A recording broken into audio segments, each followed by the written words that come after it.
city, and for that we thank you. Asanteni sana. Thank you.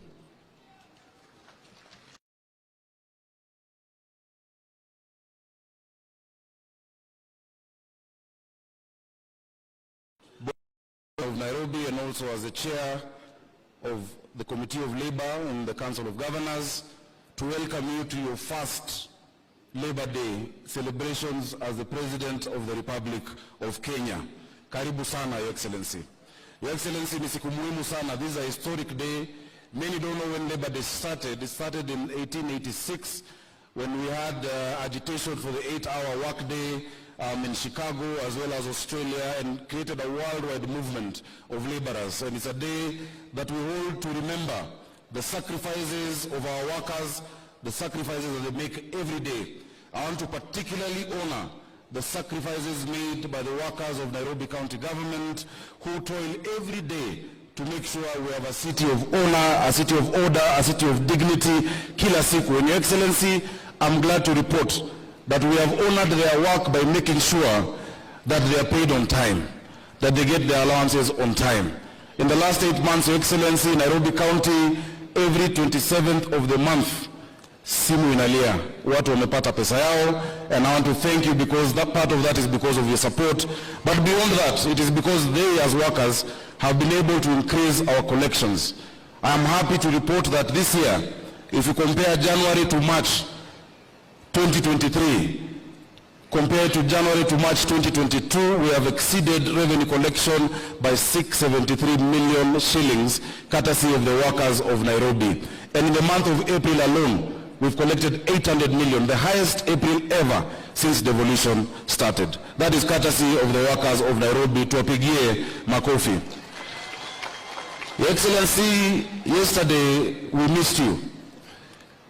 Traditionally, every last Sunday of April, there is a service that is held at St. Stephen's, SCK, to pray for the workers. That service is held in a very historic church, and yesterday I took the members through a bit of that history. That church started in what today is Parliament buildings, where the National Assembly sits. But because the colonial government then wanted to build Parliament, the church was moved to Eastlands and became a cathedral that only the Africans could use because there was real apartheid and segregation. And that was in 1902 when they were moved. But that church, together with the labor movement, have been an integral part of the journey of independence in Kenya, because in the 50s, when the colonialists segregated and divided Kenyans along tribal lines, when the Kikuyus and people from Mount Kenya were moved out of Kaloleni and Makongeni into Bahati, Tom Mboya, a young man in his 20s, a Kanjo worker, decided to agitate. The colonialists murdered Mbotela, a councillor called Tom Mbotela, in what is now Bama Market, 24th of November 1952, just after the state of emergency, to try and bring tribal tensions. It didn't work. The next year, they murdered Ofafa, which is where we get the estate of Ofafa Jericho. Because when they murdered him, they came 2 hours later, they burnt down Bama Market. The people stayed calm. The next year, they murdered Ofafa at the same place. The people stayed calm, because they were trying to create a tribal rift by saying these people, Luo councillors, Mbotela and Ofafa, were murdered by Mau Mau. Two men, Jaramogi Oginga Odinga and Tom Mboya, went round Kaloleni Social Hall, Mudhurwa Social Hall, in Makongeni, telling the people from the community to calm down and not to protest and not to cause chaos. Today, Your Excellency, we need Jaramogi Oginga Odinga, we need Tom Mboya to go around again Nairobi, telling the people to calm down, to stay peaceful, not to be divided along tribal lines, and not to enter into any violent action. We need that today just as we needed it back in that day in 1952. Tom Mboya, a great labor leader, if he was to wake up today, I'm sure he would be proud of the labor movement. He would be proud of Francis Atwoli because of the work you have done. And I want to thank you, my own dad, for what you have been to us. Hata kama last year ulikuwa umeenda njia nyingine tofauti na sisi. Najua uliambia wafanyikazi wanipigie kura, na nashukuru wafanyikazi kwa sababu mlinipigia kura. But sasa muona Papa Francis Atwoli amerudi, ako kwa line na ana support rais wetu William Samoei Ruto. Thank you very much. Your Excellency, very quickly, I know many people who've come here today have experienced the challenge of drainage that we're facing in Nairobi today. A lot of our roads are flooded, a lot of our highways are flooded because of a number of things. Number one, a lot of illegal dumping has been going on in the city. Number two, Your Excellency, I know some of the works are going on. We have started with Kenha and Kura. We've gotten a contractor on Uhuru Highway and Wayaki Way to finish the work, because when they did the expressway, ni kama walifikiria watu wa juu peke yao, watu wa chini wakasaulika. So our teams are going down the county, sorting out that challenge of drainage, but we have agreed with the Director General of NEMA. Nairobi is the environment capital of the world. We host UNEP. Paper bags that are plastic and bottles had been banned, but they have come back. In a week, we are going to go into another operation to make sure that plastic paper bags that have been banned, because they are the ones clogging our drainage, are no longer in our markets, are no longer in our supermarkets, because we must keep our city clean. I want to thank you because we've been able now, and towards the end of this week, tunaandika vijana 3,500 ambao watakuja kusaidia kufagia Nairobi na kusafisha. Wale wafanyikazi ambao walikuwa wanafanya hiyo kazi tukiwa watoto ndio bado wanafanya leo. Wamekuwa wachache na wamezeeka. So wiki hii ikienda kuisha, vijana 3,500 na kina mama wataandikwa kazi Nairobi hii, watusaidie na kazi hiyo. Jambo lingine, kwa sababu leo ni siku ya wafanyikazi, na nakushukuru kwa sababu najua kwa taifa lote unafanya. Nairobi tayari tuko na community health promoters ama CHVs 7,460.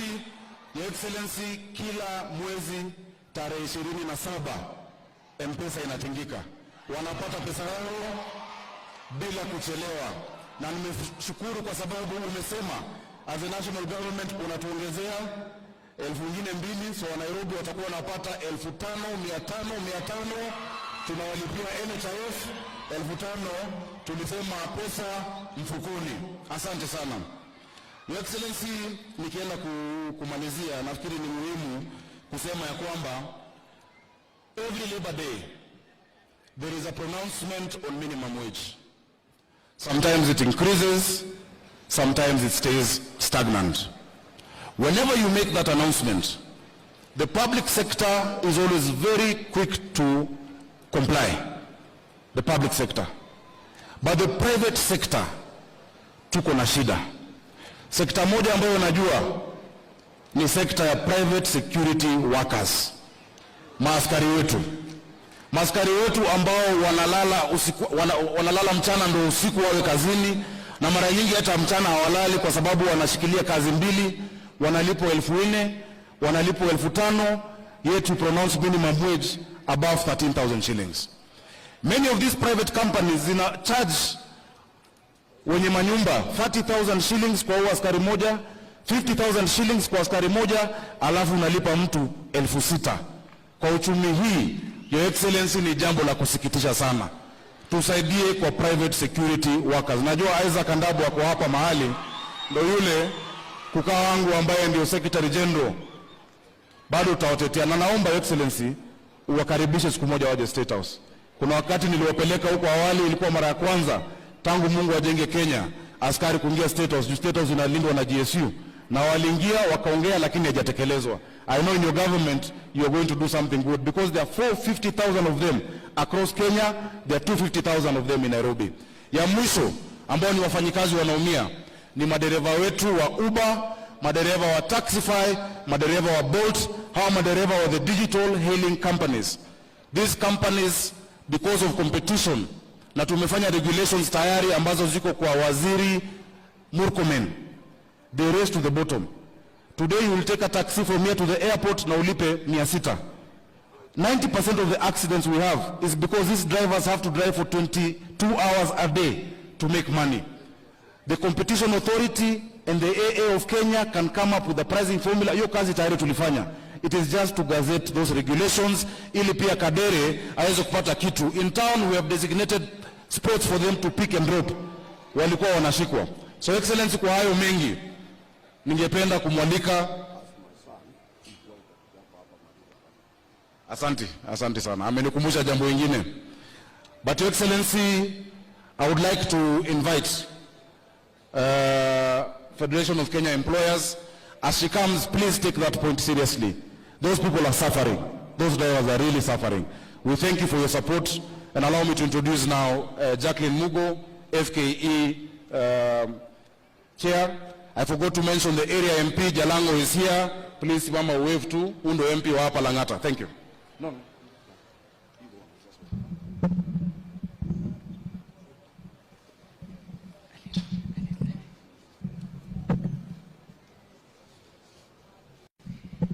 Your Excellency, Dr. William Ruto,